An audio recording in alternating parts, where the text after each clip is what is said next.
Hello. ये एक latest recruitment आई है DFCCIL की तरफ से, जो कि इंडियन रेलवेज़ का ही एक यूनिट है, इंडिपेंडेंट यूनिट है, पर रेलवेज़ के अंदर में कहीं ना कहीं काम करता है। आप में से बहुत लोग इसके बारे में जानते होंगे।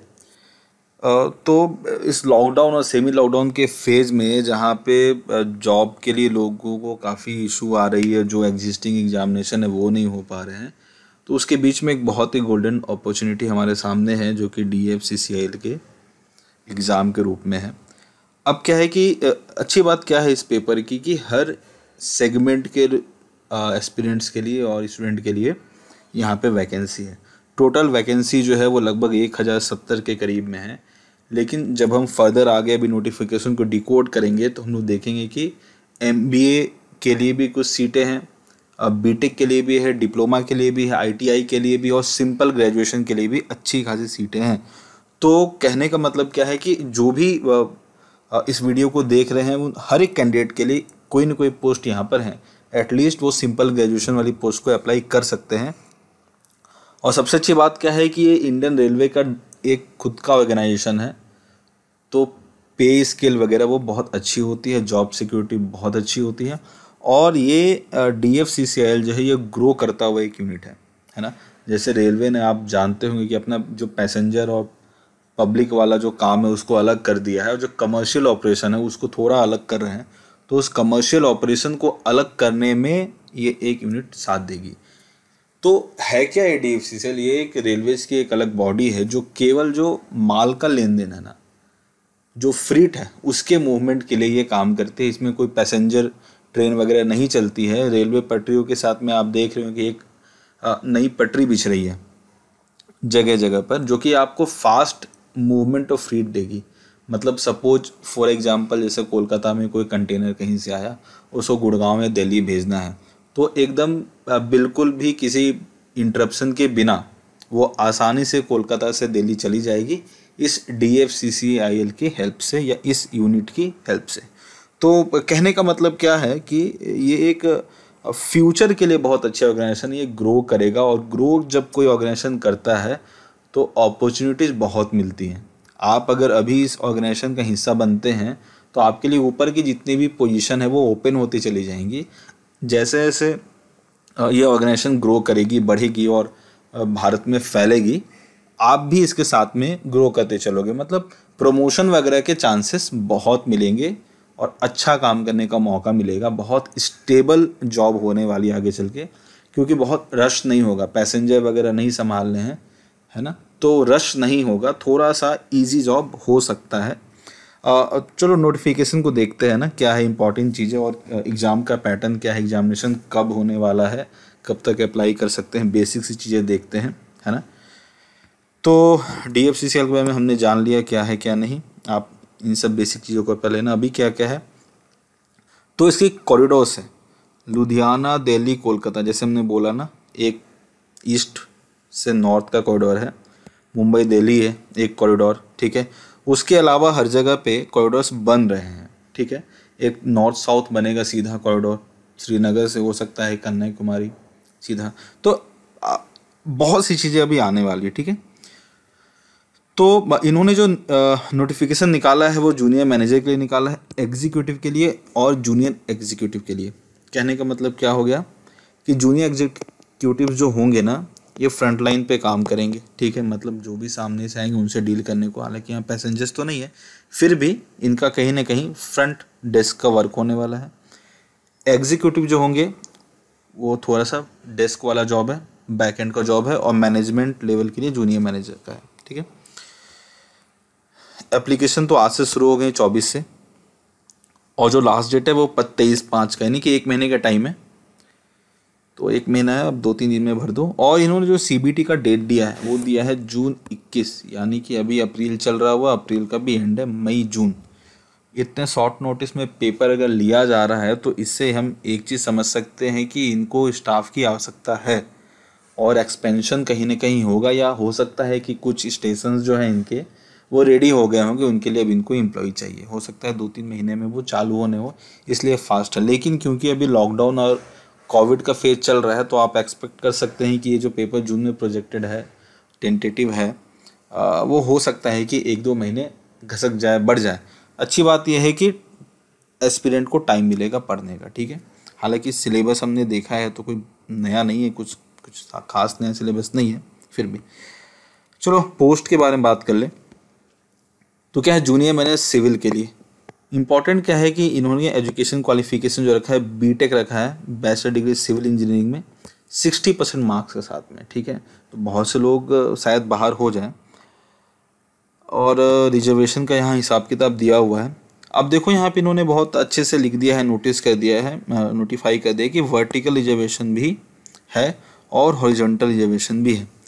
जिनको आइडिया नहीं होगा उनके लिए बस थोड़ा सा बता देते हैं कि वर्टिकल रिजर्वेशन का क्या फंडा होता है। जैसे यहाँ इन्होंने दिया है बस रफ में, यहाँ लिख दिया यूआर, इन्होंने लिख दिया SC ST और OBC, उसके बाद में EWS। वर्टिकल वाले में क्या होता है इस तरीके का कि एक अनरिजर्व को आप अलग रख दो।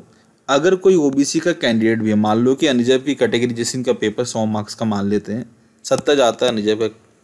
अगर कोई OBC का बंदा है वो 71 ले आता है तो वो अनरिजर्व में सेलेक्ट हो जाएगा, ठीक है। वर्टिकल का मतलब ये होता है कि ये पूरे फेज में आप मूव कर सकते हो, ठीक है।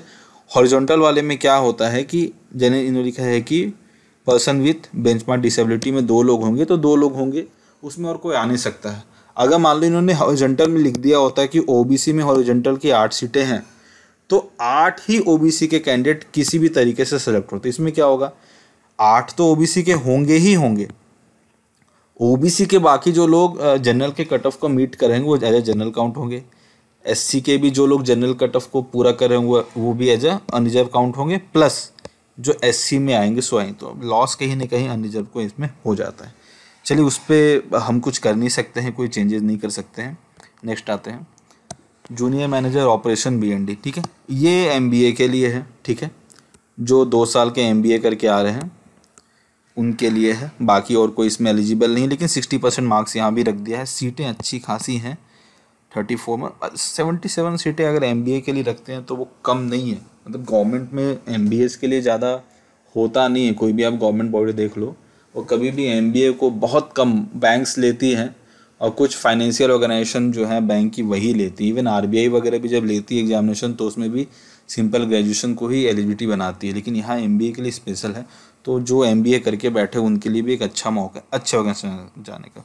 अच्छा, यहाँ ना एक चीज़ मिस हो गई क्या, जो सैलरी है वो 50,000 से लेके 1,60,000 का है, ठीक है। यानी कि इसको हम बेसिक पे कहते हैं, जो E2 एग्जीक्यूटिव 2 ग्रेड का है। तो ये बहुत अच्छा बेसिक पे है। इसके अलावा आप मान के चलो कि कम से कम आपको 30 से 35,000 की एडिशनल जो पर्क्स होती है, हाउसिंग हो गया, HRA हो गया, ट्रैवल आगे मेंशन है, ऐसे वो सब चीज़ें 30 से 35,000 की वो चीज़ें मिलेंगी। तो कहीं ना कहीं जो आपका महीने का एक आप सैलरी बोल लो वो 80 to 85 एटलीस्ट होगा, ठीक है। और जैसे जैसे आप ग्रो करते हैं वो सैलरी भी ग्रो करे, तो एक अच्छा पे पैकेज भी अच्छा ऑफर कर रहे हैं, ठीक है। उसी तरह से एग्जीक्यूटिव सिविल के लिए इन्होंने ये छूट गया, जूनियर मैनेजर मैकेनिकल के लिए सीटें कम है, केवल 3 है और 3 ही है, तो कम है इसके लिए। तो सिविल के लिए रखा है, यानी कि कह सकते हो कि कंस्ट्रक्शन वगैरह अभी जब चल रहा है तो अभी कंस्ट्रक्शन वगैरह के लिए लोगों की आवश्यकता है, ठीक है। अब एग्जीक्यूटिव पे आ जाओ सिविल, इसमें क्या इन्होंने रखा, डिप्लोमा मांगा है, ठीक है। इसमें कोई परसेंटेज का भी अच्छा है, यहाँ भी 60% इसने रख दिया है, ठीक है। सीटें अच्छी खासी हैं, आप देख लो कौन कौन से डिप्लोमा एलिजिबल है, जो आप बिलोंग करते हो आपका वहाँ है तो आप कर लो। इलेक्ट्रिकल के लिए 42, इलेक्ट्रिकल के लिए जूनियर मैनेजर में वैकेंसी नहीं है, ध्यान रखिएगा। इन्होंने डिप्लोमा में इलेक्ट्रिकल, इलेक्ट्रॉनिक्स, पावर सप्लाई सबको रख लिया है, ठीक है। तो इलेक्ट्रॉनिक्स वाले भी जो हैं डिप्लोमा वो भी डाल सकते हैं, इधर भी डाल सकते हैं, ठीक है। सिग्नल और टेलीकम्युनिकेशन के इन्होंने अलग से रखा है, हालांकि यहाँ भी एलिजिबिलिटी सेम है, ठीक है। तो कोई कन्फ्यूज़न वाली बात नहीं है, कह सकते हो कि ये दोनों अलग अलग ज़रूर हैं पर एलिजिबिलिटी सेम है। अब क्या है कि मान लो कि यहाँ 87 वैकेंसी और यहाँ पे 42 वैकेंसी है, तो आप किस में अप्लाई करो, आप दोनों में अप्लाई करो, लेकिन आपको दोनों में सेपरेट अप्लाई करना पड़ेगा। नीचे नोटिफिकेशन में ऐसा लिखा है, हम उस पर अभी आते हैं, आपको वो भी दिखाएंगे। अच्छा, ये है सबसे इम्पोर्टेंट, जो मेरा मेन फोकस है वो ये है एग्जीक्यूटिव ऑपरेशन, क्योंकि जो भी ज़्यादातर लोग जो वीडियो को शायद देख रहे होंगे वो ग्रेजुएट होंगे, है ना। उसमें ये कहा है कि 60% से अगर ऊपर आप ग्रेजुएट हैं, 60% से ऊपर, तो आप इन 237 वैकेंसी के लिए एलिजिबल हैं। सिंपल, कुछ नहीं लिखा, केवल ग्रेजुएशन चाहिए, आप अप्लाई करो। एग्जामिनेशन का पैटर्न तो ये 237 वैकेंसी बहुत इंपॉर्टेंट है। इवन जो बीटेक वाले हैं, जो जूनियर मैनेजर में भी अप्लाई करें, उनको भी लगता है कि अगर यार वो वैकेंसी कम है, जैसे मैकेनिकल वाले वैकेंसी नहीं है, आप डालो यहाँ एग्जीक्यूटिव में, है ना। आप इधर भी, क्योंकि यहाँ क्या लिखा है, ग्रेजुएशन विद 60%, सिंपल।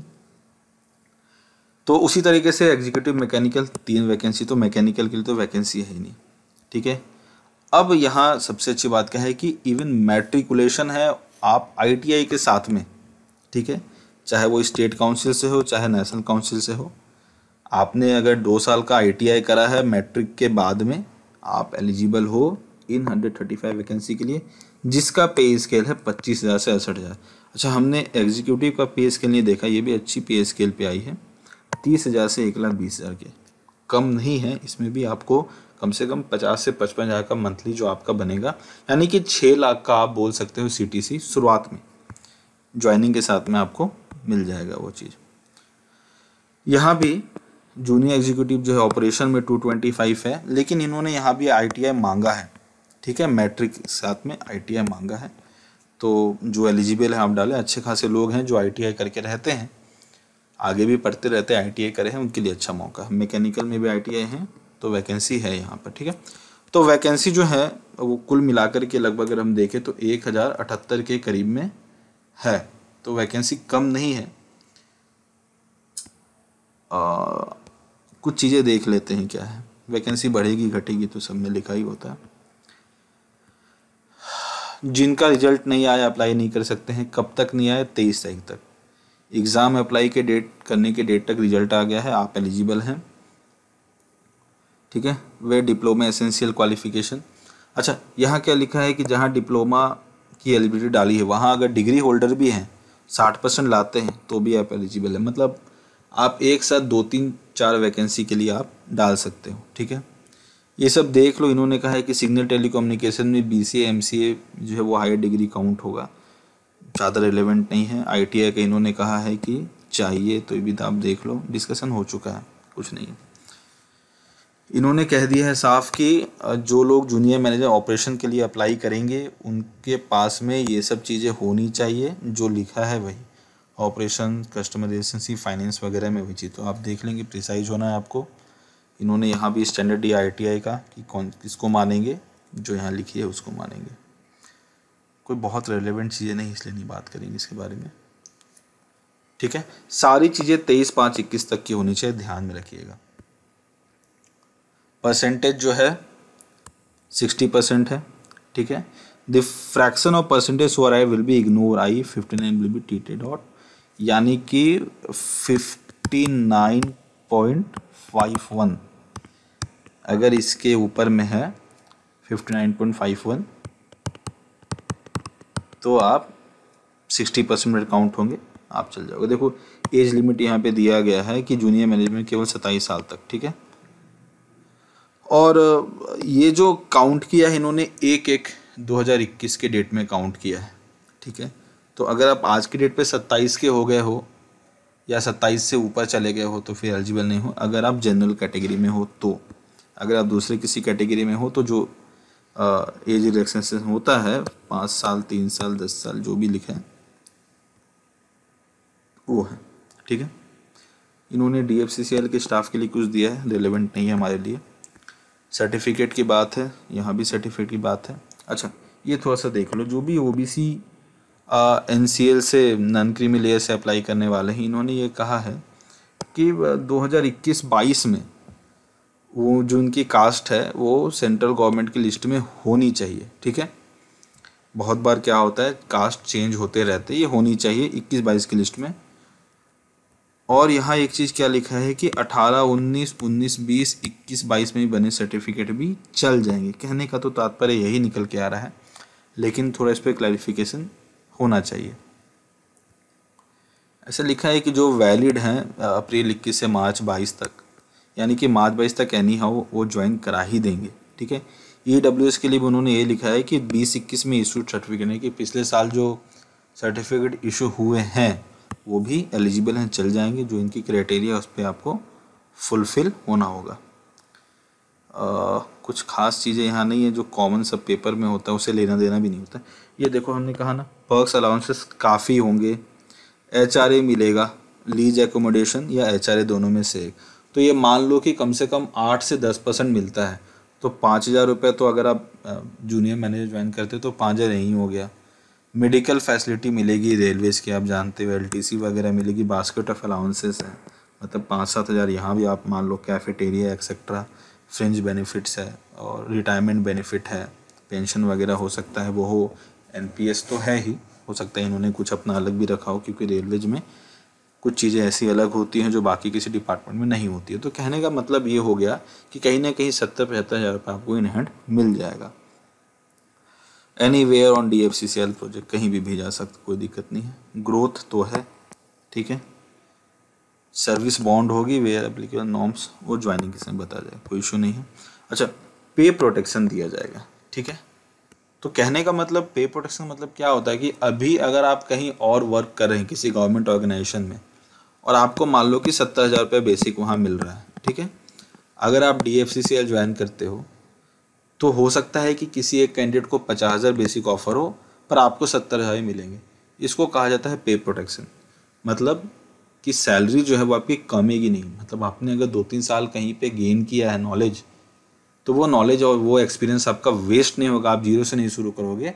आपको वहाँ पे जो सैलरी है वो बढ़ा के मिलेगी, फिटमेंट किया जाएगा आपके पे ग्रेड में, ठीक है। तो अच्छी बात है, मतलब ये चाहते हैं कि एक्सपीरियंस्ड लोग शायद हमें ज़्यादा मिले, ठीक है। अब देखो सिलेक्शन, मैं इस पर फोकस इसलिए कर रहा हूँ ना कि देखो सिलेक्शन इसका बहुत ईजी है, एक ही पेपर होना है, कंप्यूटर बेस्ड टेस्ट, ठीक है। बाकी कंप्यूटर बेस्ड एप्टीट्यूड टेस्ट जो है वो केवल एग्जीक्यूटिव ऑपरेशन BND में होगा, यानी 235 जो पोस्ट है उसके लिए केवल होगा।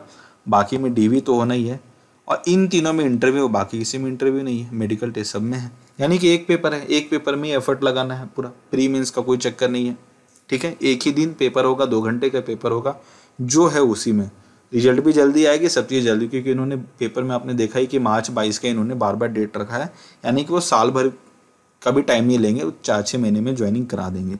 इनको नीड है अभी, तो नीड है तो आपको भी एफर्ट लगाना है, ठीक है। 2 घंटे का पेपर होगा, ठीक है, 2 से 3 सेशन में कराएंगे, वो तो अलग बात है। एप्लीकेशन तो काफ़ी आएंगे इसके लिए, 120 क्वेश्चन होंगे। ये सब चीज़ें हटा दीजिए, अभी उतना रिलेवेंट नहीं रखता है, ये काम का चीज़ है ना। 40% कम से कम चाहिए, ठीक है। बाकी कटअप जो निकले कटअप तो ज़्यादा ही जाएगा। इन्होंने कहा है कि कम से कम इतने चाहिए, और 25%, 30% SC OBC के लिए और 25% ST के लिए। अब यहाँ कहा है कि if required can be of 2 stages, मतलब प्री मेंस, अगर बहुत एप्लीकेशन आते हैं प्री में तो फिर ये मेंस रख सकते हैं, लेकिन चांसेस कम है, करते नहीं है ऐसा। टाई होने पे जो उम्र में ज़्यादा बड़े हैं उनको इज्जत मिलेगी, सम्मान मिलेगी, कहने का मतलब वही है। क्वालिफाइंग मार्क्स हटा दो, हमने देख ले, ये सब मैटर नहीं रखता उतना। यहाँ पे वो चीज़ है जो वो जो BD पोस्ट के लिए है ना, एग्जीक्यूटिव ऑपरेशन के लिए, उसमें जो एप्टीट्यूड टेस्ट होगा, ठीक है, उसका 30% वेटेज रहेगा। यानी कि आप जो वहाँ स्कोर करोगे उसका 70% वेटेज, और CBAT जो होगा उसका 30% वेटेज। और ये एप्टीट्यूड जो होगा, ये रेलवे में जो साइको टेस्ट होता है ना जिस तरीके का, उसी तरीके का कहीं ना कहीं एग्जामिनेशन ये लेंगे। इन्होंने कहा है कि जो RDSO डिज़ाइन करती है, वो रेलवे की जो research design and standard organisation है, वो जो पैटर्न बना के देगी ये उसके बेसिस पे ही होगा, इंडियन रेलवे के पैटर्न को ही फॉलो करेंगे। DV के लिए तो कुछ नहीं लेना देना उस वक्त है। इंटरव्यू होगा, 3 टाइम्स बुलाया जाएगा, जितने वैकेंसीज है, 85% CBT का, 15% इंटरव्यू का वेटेज है। मेडिकल टेस्ट एग्जामिनेशन जो है वो दिया गया है सेंटर। अब देखो ये एग्जामिनेशन फ़ी है, ठीक है, 1,000 रुपये है जूनियर मैनेजर के लिए, एग्जीक्यूटिव के लिए 900 रुपये, और जूनियर एग्जीक्यूटिव के लिए 700 रुपये। जनरल OBC और EWS को ही केवल पे करना है, SC ST और PWD। अच्छा, महिलाओं को यहाँ एग्जेम्पशन नहीं है, यानी कि अगर आप फीमेल भी हैं तो भी आपको ये फ़ी पे करना है। अब देखो ये फ़ी बहुत ज़्यादा है। अब कोई व्यक्ति सिंपल ग्रेजुएट है तो वो डेफिनेटली एग्जीक्यूटिव भी अप्लाई करेगा, ठीक है, और अगर वो किसी दूसरे में एलिजिबिलिटी मीट करता है तो करेगा। जो बीटेक है वो जूनियर मैनेजर भी अप्लाई करेंगे और एग्जीक्यूटिव भी उनको अलग से अप्लाई करने पे, यानी कि टोटल 1900 रुपये का बैंक चार्जेस लगेगा ही। नो एग्जामिनेशन एक्स सर्विसमैन, इसमें वुमेंस नहीं है। जेन्युइनली रेलवेज के पेपर में वुमेंस को एग्जामिशन मिलता है, ठीक है। ये तो कैसे करना है, ऊपर में अप्लाई का लिंक था, आप नोटिफिकेशन डाउनलोड करके देख लेना। सेम चीज़ें हैं, यहाँ बात कर लो, ये बहुत इंपॉर्टेंट पोस्ट है। Applying for more than one post, ठीक है।